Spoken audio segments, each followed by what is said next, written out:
everyone. So I'll just wait for some of you to join in before we start our live chat. I am so happy to be going live after so long. I think it's been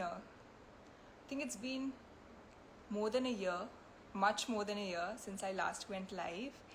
And how are you all? I hope you all are keeping safe. I hope you all are staying home. I know it's a tough time, not only for our country but for the world, and it's very important for all of us to feel like we're a part of one community and one group. So I'll be having Miss World 2016 first, Stephanie Del Valle from Puerto Rico. She's special because she crowned me and we traveled a few countries together, so I'm just waiting for her.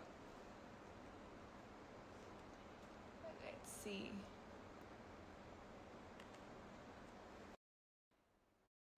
Okay, so we're waiting for Stephanie. So good to see all of you up early. Hello. How are you? It's so good to see you. I know. I'm so happy that we can do this together. We haven't ever done anything like this, so I'm actually quite excited. Yes, and I think it's been quite a while since we last met. Of course, we keep speaking to each other, but it's so good to see you. Yeah, you too. I actually kind of feel like I am with you. Yeah. I think that's one of the really cool things about, Instagram Live or FaceTime or Skype or anything like that, because you can, though you're not with the person, we're still connected, so it's good. But how have you been? How's this month with the lockdown been? How are you doing? Yeah. So actually, we've been in Puerto Rico. We've been in lockdown for, like, at the end of the week, we will be like a full month in lockdown. And actually, when on March 2nd, I came back from Paris. And so thankfully, like, me and my family, like, we're all okay. So I put myself in quarantine before the lockdown started. And then and I, like, in my room, I was in my room for 2 whole weeks, with my mom leaving things at my door. And I can imagine. And then as soon as, like, my quarantine was finished, the actual lockdown started. So thankfully, everybody in my family, we are okay, taking all the precautions that we should all be taking during the situation. And how's the situation in Puerto Rico? Otherwise, I know you guys have been on a lockdown for a month, like you just mentioned. But how is everyone keeping up? Yeah. Well, actually, I think Puerto Rico is actually pretty under control compared to a lot of other places around the world.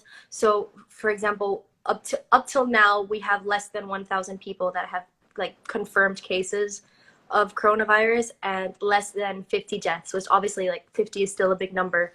But compared to a lot of other places, it is very, very controlled. And I think a lot of it has to do because our governor, she put the lockdown really, really early on before everything kind of exploded. And, we're part of the United States. So even before the United States USA, federally made it, like, a thing, we were already in lockdown and we were already taking precautions. We have a government curfew. So, from between 5 a.m. and 7 p.m. is the only time that you're allowed to go out. And at 7, there's an alarm on everybody's phone and you have to be home. So, so sometimes it can be a bit scary because we're not, in Puerto Rico, the curfews and things like that, because of all the natural disasters that we have, it's something that we're kind of used to, but never to this extent where you're, like, not even going out and that kind of stuff. No, I remember when we visited Puerto Rico a while after the hurricane, and I think as an island, you've never lost your spirit, so that's quite commendable. Yeah. But what have you been doing in your free time? Do you follow a schedule? Because the Stephanie I know definitely doesn't. No, that's right. The Stephanie I know follows her heart. And what it says every second. Yeah, no, I am not following a schedule because, like you said, I'm not someone who really normally has a schedule. I've just been, finding things to keep myself occupied. So, like I told you the last time that we spoke, I've done literally everything that you can do in a house. I cleaned. Today I was baking. I've taken up a What are lot you of old baking? hobbies. Oh, we made a carrot cake. Oh, So my yum. fingers are like a little orange still because I was, grating the carrots. Yum. So have you been? I mean, of course, we've all been Miss World and we've all been there. But have you been doing anything to raise awareness in Puerto Rico, Yeah, so I've done actually a couple of especially things. with regard to the coronavirus? Because Hmm. I think that there are a lot of there's a lot of misinformation and overfeed of information out Yep, there. yep. So I think, not I think, I have done a couple of videos that will be coming out soon, basically on, some of them are for entertainment purposes. So like what are Yeah. things that you can do during quarantine, and others a lot more informational in the sense of mental health, because I've noticed a lot of people, especially on social media, have been complaining about how difficult quarantine is because they're not used to staying at home all the time or not talking to people, not seeing people. And so I think that's something that I am trying to focus on the importance of finding things that keep you occupied, and like you said earlier, not be so like drowned in all the information that is Yeah. constantly coming out, because not all of it is correct. And even if it is correct, it's very draining to constantly be hearing, you know 30 Bad people died news. today and 50 got more were contaminated. Yeah. It's hard. No, I think And it's very important right now for people to stay positive. Of yeah. course, it's not the ideal situation. We've been we've been hearing so many bad things that have been happening, and it's very important for all of us to feel like we're all united Hmm. against this, Yeah. and to make those small efforts to be positive, because Yeah.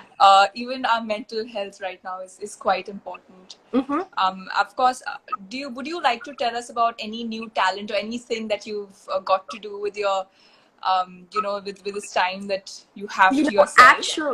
Actually, I found my guitar, and there was a couple of days where I was playing guitar and then I gave up. That's so We have great. a keyboard. I started playing a couple of songs on piano, and then I gave up. And then I found this hobby that I used to do a lot when I was in middle school. So when I was like Yeah. like between 13 and 15, and it's knitting. I totally forgot how much I Oh, love to wow. knit. Yeah. I forgot how I much don't I I don't love think to I knit. remember though, but I did knit. I did learn how to knit as a kid. Did you? Well, right now I'm like, Have I'm you not made gonna show it something? to you It's okay. because I won't judge. I'm in the process of knitting a bunny rabbit, like a little stuffed little bunny. Oh, Yeah, it's pretty cute. Um, how's cheeky? she's there. Can you see her? She's in my bed. There. Oh, She needs a little washing, actually. My plan is to make a friend for Cheeky. That's the whole point. Um, good. and actually, the knitting has been really, really helpful for me Yeah. throughout the quarantine, because it's been kind of like a meditation process. Because when you're knitting a big project like that one, you have to count every single stitch, and you have to count how many times you go around in circles and all that kind of stuff. So it's very relaxing. And if you get distracted, you have to like take it all Yeah. apart and do it again. So it's very calming in that way. And the other day I woke up at, also, I, you know me, I love to sleep, so I'm